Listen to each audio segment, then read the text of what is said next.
Welcome back to Reality Asserts Itself on the Real News Network. I'm Paul Jay, and we're continuing our discussions with Daniel Ellsberg. Thanks for joining us again. Thank you.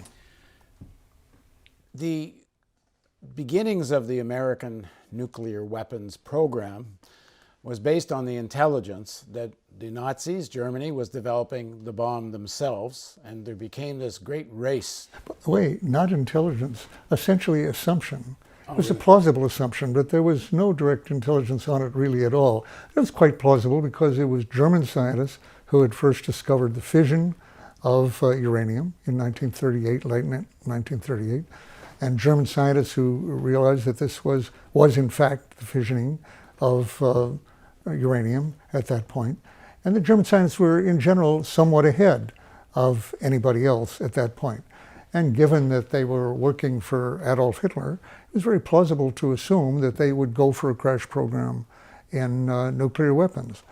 It was wrong, however. That was an assumption. It was not based on real intelligence. And then there came to a point, and I don't remember the year, when there actually was some intelligence that the program had existed but then had been stopped. Ironically, we now know it was essentially stopped in June of 1942, exactly by coincidence the time when the American project was taking off in the Manhattan project, so-called Manhattan Project. Scientists gathered together in June and July in Berkeley, California, to discuss not only an atomic bomb, a fission bomb, but a possible H-bomb. Edward Teller, later the father of the H-bomb, brought that possibility up from the very beginning. At that very meeting, there was another worry they had, Teller and the others. A fission bomb might not only serve to ignite a fusion bomb, a hydrogen bomb that would be 1,000 times more powerful. It might ignite the nitrogen in the air and the hydrogen in the seas. And in one flash, a tiny micro part of a second, one flash, the world would become a barren rock. No life whatever on it. No microscopic life either, essentially. Everything gone. And they couldn't rule out that possibility. One of the most leading scientists, Hans Bethe, thought, no, that can't happen. Others, almost no one else was that sure. And as late as the Trinity test in 1945, there was still considerable concern that this was a possibility. A very remote possibility, most thought. Some said even 3 in a million, a figure almost out of the air. The most advanced experimental physicist at that point, Enrico Fermi, who'd been critical in the development of the bomb up till then, had a very different conception. He went over and over the calculations, but his worry was they had missed some effect, that there'd be some interaction in this totally unprecedented event on the world. There hadn't been a fission explosion that would have effects that they had missed. And he thought the possibility of that was like 10%. And yet he went ahead. The night of the explosion, he offered bets on, he said, I can offer odds now on make book, as he put it, on whether New Mexico will be incinerated or the whole world. Now, I mention that because at the very same month, we now know, Speer, the head of armaments production in Germany and scientific work on this, was revealing to Hitler that, yes, an atomic bomb was possible, but probably not in the short timetable that Hitler wanted to end the war within 3 years, and it would take longer than that and more uranium than turned out to be necessary. And he also explained what Heisenberg, the great German physicist, had explained to him about the possibility of what was called atmospheric ignition. And Speer reports, Hitler was not at all thrilled by the idea that he would preside over the ending of life on Earth. And he went on to say, with his suspicion of scientists, these mad scientists probably will develop the means of burning everyone on Earth.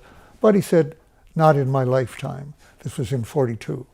Actually, Hitler committed suicide in May, it was, of 1945, just months before Enrico Fermi was making his book on 10% chance that it would all go, just exactly what Hitler had feared.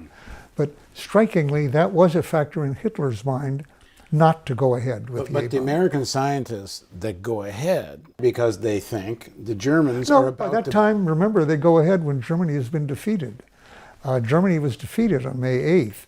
The Trinity test was July 26th. But it's in your book, you Yeah. say, that they do this in the full belief that Hitler is developing a Till bomb. Till May. But after May, after May 8th, that was no longer a factor. And actually, the British intelligence, and we had our own intelligence team, Alsos, but the British were scouring Germany for nuclear physicists and any evidence there had been a program.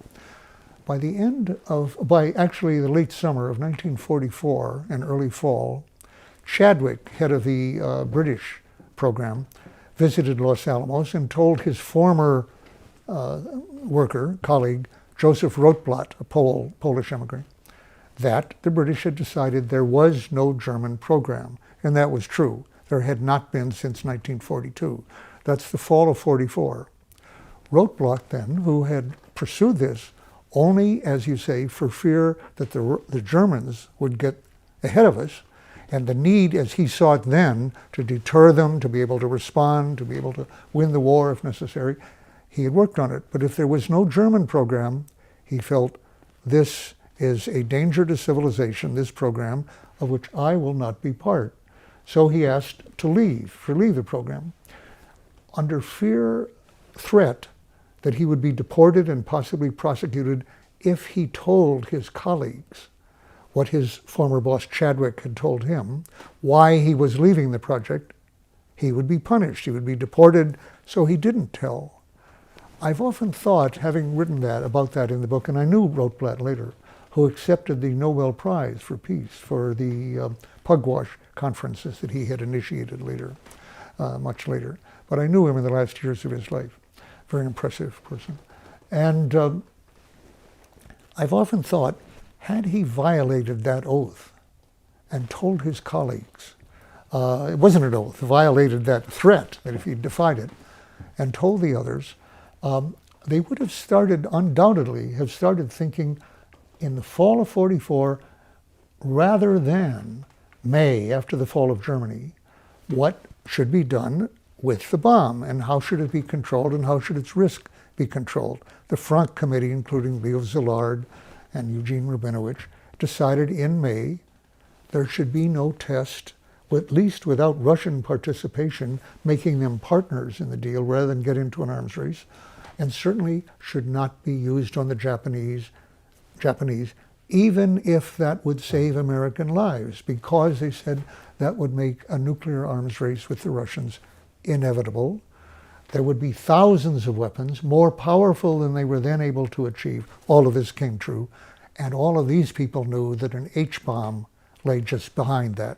That with the fission bomb, you had the trigger for a fusion bomb, an H-bomb, 1,000 times more powerful. And they thought that was essential to make every effort to head that off, that process. They were too late. The decision was essentially taken by that time. Their advice was shunted aside. It never got to Truman. It was sent up through channels. General Groves, in charge of the project, sat on it till essentially everything was in life. Sat on what? Sat on their recommendations that for long-term reasons of the world, of civilization, you should not undertake the unilateral extermination by this weapon, use this weapon as a weapon of war and of policy. Truman never got such advice. No one gave him that long-term advice.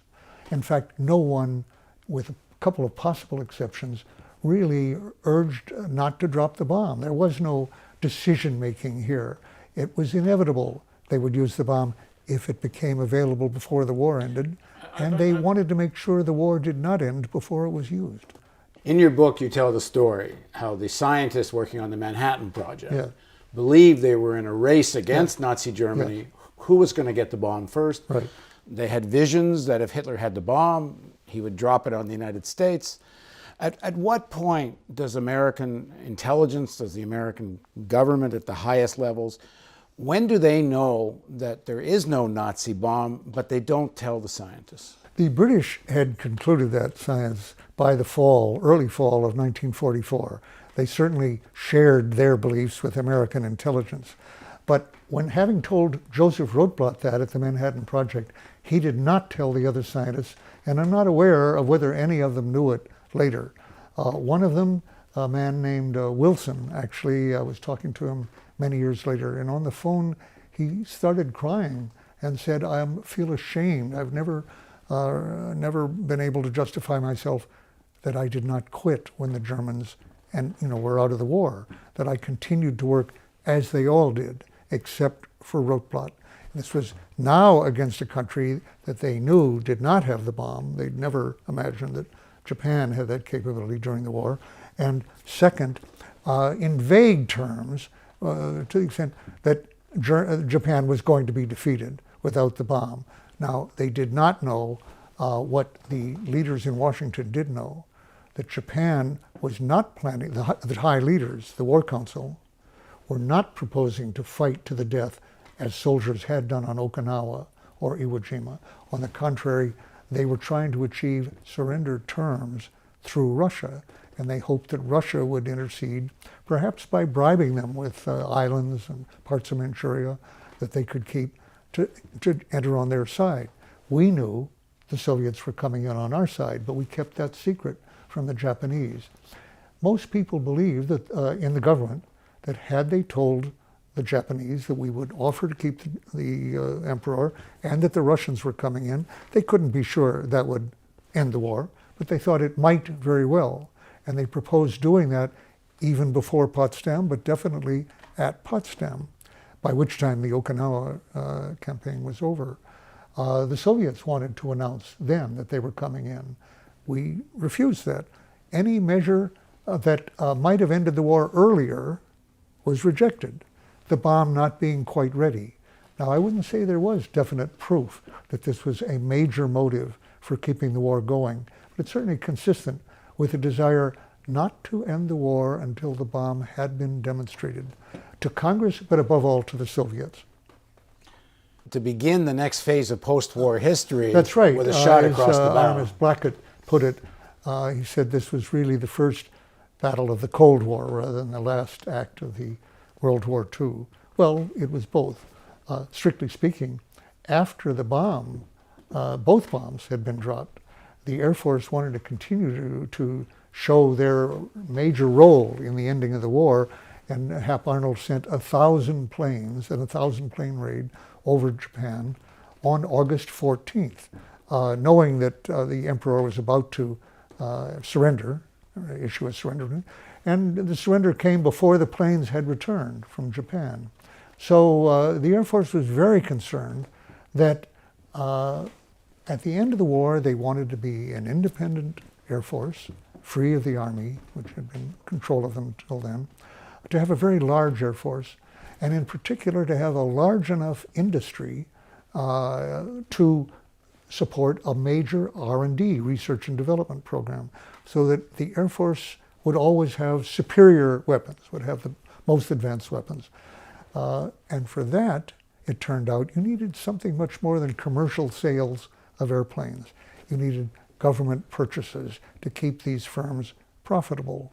Actually, since I wrote the book, I've been researching that more than I had before, and realized that in 46 and 47, firms like Boeing and Lockheed and others, which had depended on sales to the government, found they could not survive, really, in the post-war period simply on commercial projects.